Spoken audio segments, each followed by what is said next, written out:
Entonces, la parte de evidencia experimental, muchos de los bienes públicos, igual que de las externalidades, ¿verdad? Se basa sobre todo en el hecho de que los individuos no toman las decisiones en forma racional, ¿verdad? Eso era lo que habíamos visto la clase anterior, ¿verdad? Ahí lo que se hace normalmente en términos de bienes públicos es que se utiliza muchísimo el experimento que hicimos al principio de clase. Ese es el experimento base, digamos. Y lo que se ha encontrado es, digamos, se hacen test sobre diferentes variaciones de este experimento. Entonces, digamos, el experimento con contribuciones voluntarias, el más simple es el que hicimos ahora al principio de clase. Después, se hacen experimentos para probar mecanismos para alcanzar óptimos sociales, ¿verdad? Entonces, no es solamente chequear cuánto contribuyen ustedes en promedio para el bien público del examen, sino que yo después les puedo poner diferentes reglas, ¿verdad? Y después de implementar esas reglas podemos ver si la contribución al bien público que ustedes hicieron aumenta o no frente a esas reglas. Entonces se utiliza también muchísimo esto para, digamos, para probar políticas públicas para aumentar la contribución de los individuos al bien público. También hay diferencias sobre ambientes políticos, sobre cómo se toma la decisión, ¿verdad? No es solo, bueno, porque una cosa puede ser, bueno, les voy a dar un subsidio para que contribuyen y yo veo si el subsidio aporta o no aporta. Pero podría ser que antes de eso la gente escoja entre si se implementa un subsidio o no, ¿verdad? Y se vote, ¿verdad? Y después, si se vota en contra del subsidio, entonces no se resuelve el problema y la gente recibe tanto, ¿verdad? O se vota a favor del subsidio, ¿verdad? Entonces empiezan a probar diferentes ambientes políticos, ¿verdad? Y el último, que es de las cosas más interesantes, es que se hacen estos experimentos en diferentes contextos sociales. Por ejemplo, hay mucho que tiene que ver con pesca, ¿verdad? Que lo juntan con el problema de los recursos comunes.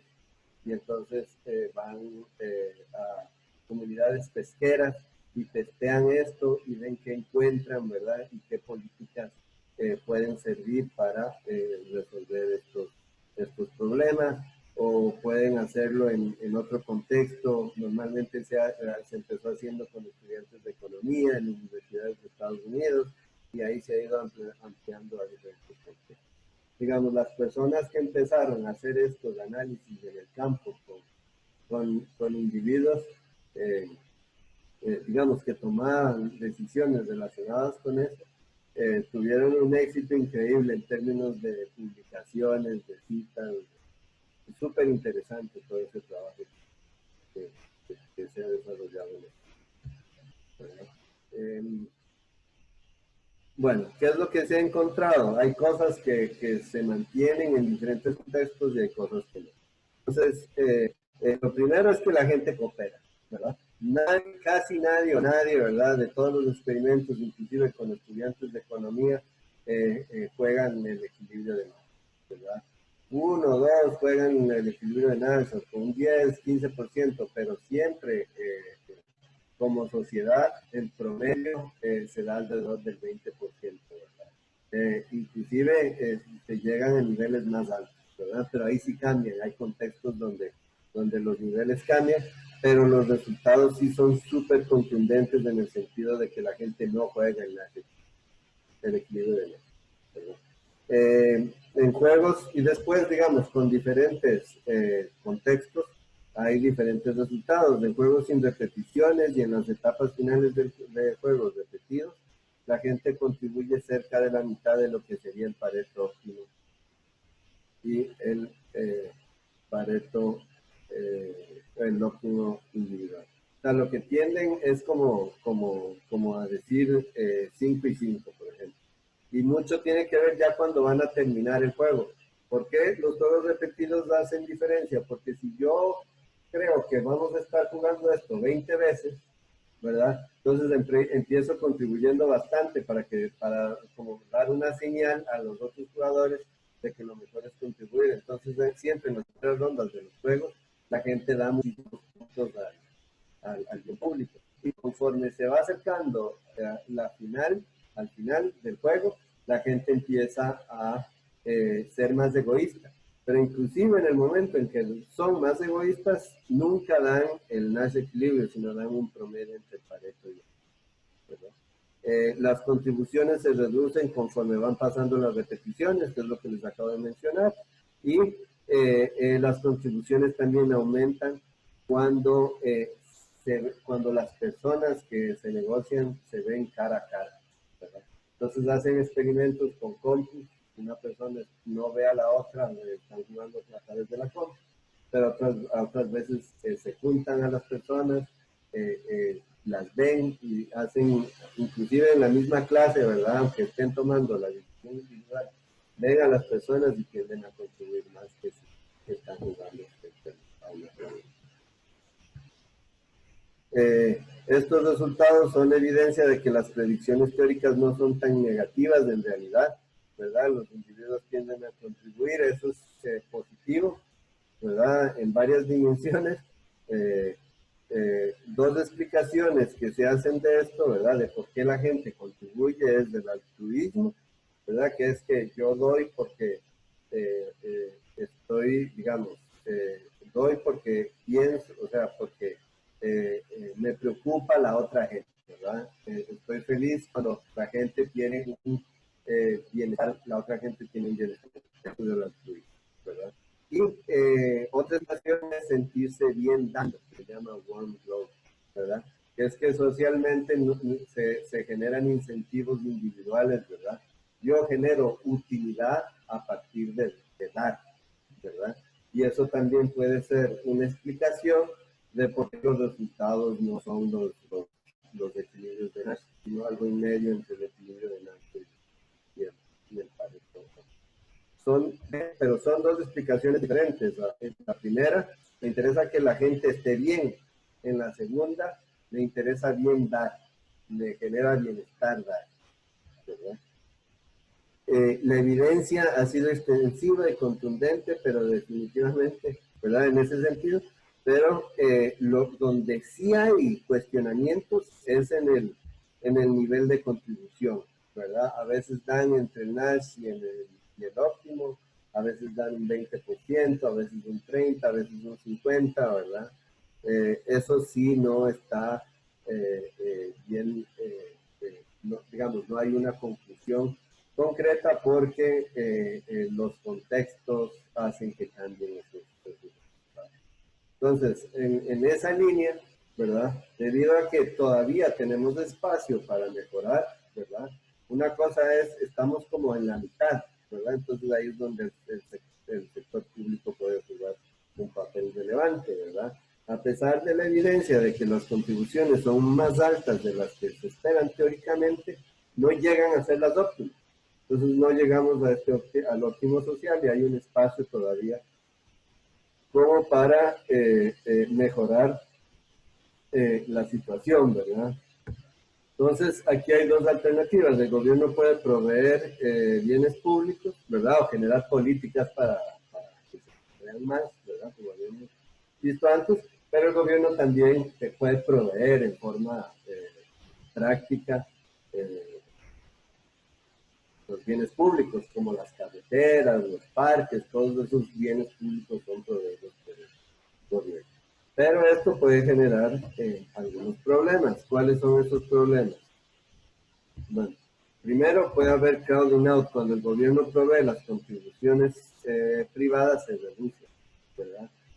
Sobre todo el caso del altruismo. Si yo lo que quiero es que la gente esté bien y la gente ya está bien porque el gobierno está proveyendo de bienes públicos, ¿verdad? A la gente, entonces ya no tengo necesidad de contribuir, ¿verdad? Y ya se resuelve el problema y listo, ¿verdad?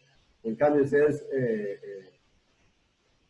si es utilidad generada por dar, ¿verdad? Todavía yo lo haría, ¿verdad? Pero si es por altruismo, ahí sí se reduce muchísimo, hay un crowding out, ¿verdad?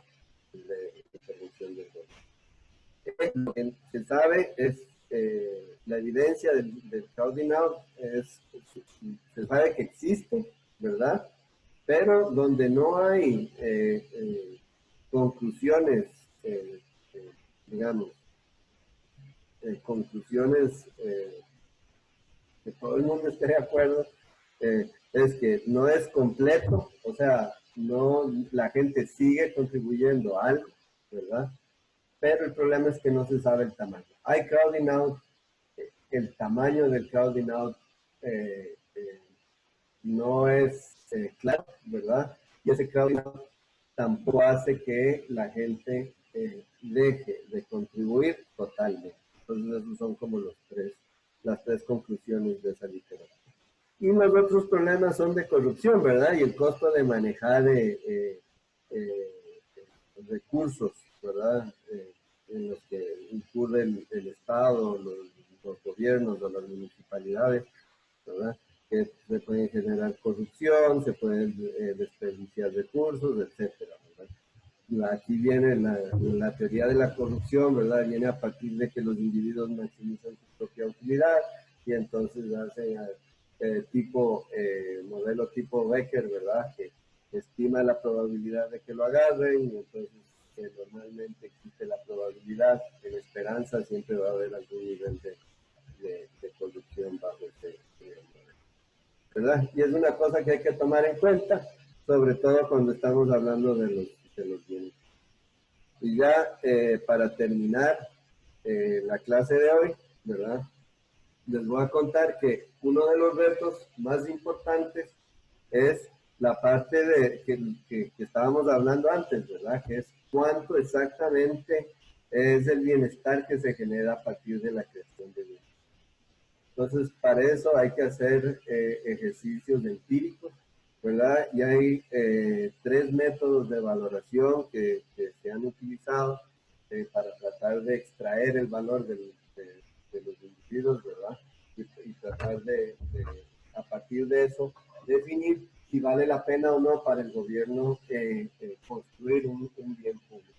Y, digamos, después de esto voy a hacer un pequeño paréntesis, les voy a dar, hay 3 métodos, ¿verdad? El primer método se llama preferencias declaradas, el segundo método se llama preferencias reveladas y hay otro que es como una combinación de esas dos. Entonces, en las preferencias declaradas, un poco la idea es llegar y preguntarles a los individuos, ¿verdad? Pero no se les puede preguntar cuánto estarían dispuestos a contribuir por la construcción de un puente, porque de fijo van a decir 0, ¿verdad? Por el problema de aire, ¿verdad? Lo que se hace es como que se les presenta escenarios, ¿verdad? Y se hace la pregunta de tal forma que se trata de reducir esos efectos. Entonces, por ejemplo, he estudiado que si se les pregunta en forma discreta, entonces les dicen, ¿cuánto estarían dispuestos a pagar 4.000 colones por mes por la construcción del puente? Y la gente responde sí o no, ¿verdad? Entonces, eso tiende a reducir un poco ese comportamiento estratégico adentro de la encuesta. La otra cosa que pueden hacer se llama experimentos de escogencia, que les ponen, por ejemplo, cuando los experimentos de escogencia es que si ustedes van y compran una compu en línea, ustedes pueden al final comparar las compras, ¿verdad? Le sale como el menú, ¿verdad? Entonces, como uno, sale todo el disco al tamaño, al tamaño, valor tanto, ¿verdad? Y pueden hacerlo también, y la Compu 2, ¿verdad? A la par está con tiene las mismas características, ¿verdad? Esta que tiene más memoria, menos memoria RAM, y el precio es tanto. Entonces ustedes ven y escogen, ¿verdad? A partir de ahí, también se puede inferir porque a partir de cada menú está asociado un precio. Y, digamos, se hacen encuestas donde se muestran esos menús, ¿verdad? Y se ve qué escogen las personas y entonces se puede ver cuánto están dispuestos a pagar. Uno digamos, como el precio, ¿verdad? A partir de ahí se puede estimar cuánto está, digamos, si es en el caso de la compu, se puede estimar cuánto está dispuesto a pagar por cada, digamos, por tener un mega más de memoria RAM, ¿verdad? O un giga más de disco duro, se puede estimar porque estoy cambiando los precios, ¿verdad? Y en encuestas puedo hacer esas preguntas sobre bienes públicos y sobre las características de los bienes públicos y puedo inferir cuánto está dispuesta la gente a pagar por eso, ¿verdad? Igual estas preferencias declaradas siempre tienen espacio para que la gente trate de manipular. Si saben qué es del gobierno y qué es para valorar, ellos van a tratar de manipular el precio y van a tratar de generar contribuciones más bajas, ¿verdad? Si es lo que piensan que les van a cobrar. Después está este otro método que es preferencias reveladas, ¿verdad? Este método de preferencias reveladas no tiene ese problema, más bien tiene que ver cómo tratar de ver cómo la gente se comporta y a partir de ese comportamiento inducir o inferir el valor que le dan a un bien público, ¿verdad? El valor que le dan las personas al bien público. Se usa, por ejemplo, con los precios de las casas, ¿verdad? Si yo pongo un parque a la par de una casa, el precio de esa casa sube, ¿verdad? No solamente el precio de esa casa, sino el precio de las casas de todo el vecindario donde puse el parque sube, ¿verdad? Si yo logro contabilizar empíricamente cuál fue el efecto de ese aumento y lo multiplico por todas las casas que fueron beneficiadas, tengo una estimación del beneficio de ese bien, ¿verdad? Y lo puedo comparar con el costo de hacerlo, ¿verdad? Y entonces veo si el beneficio es más grande que el costo, entonces vale la pena la inversión, ¿verdad? ¿Y de dónde viene? ¿Por qué es reveladas? Porque la gente está dispuesta a pagar más por casas que tienen parques a la par. Entonces, lo que hace es que llega en el momento en que se construye el parque, la gente viene y trata de pagar más por esa casa porque le gusta el parque y entonces el precio sube, ¿verdad? Y entonces a partir de ahí son reveladas porque es a partir de acciones que se infiere el precio de los bienes públicos. Y satisfacción con la vida es un poco una mezcla entre las dos que trata de evitar los problemas. El problema de las preferencias reveladas es que si el mercado no está funcionando competitivamente, el mercado de bienes raíces no está funcionando competitivamente, tal vez pongo el parque y no va a afectar el precio, a pesar de que sí generan utilidad, ¿verdad? ¿Y por qué? Porque, digamos, puede ser que una compañía esté manejando los precios y no quieran bajar o no quieran subir, ¿verdad? El precio por alguna razón. O digamos, quito un parque y la empresa no baja los precios y como tiene poder monopólico todavía puede mantener los precios bajos, ¿verdad? Entonces, si el mercado no funciona perfectamente, entonces los precios, el diferencial no va a capturar toda esa relación.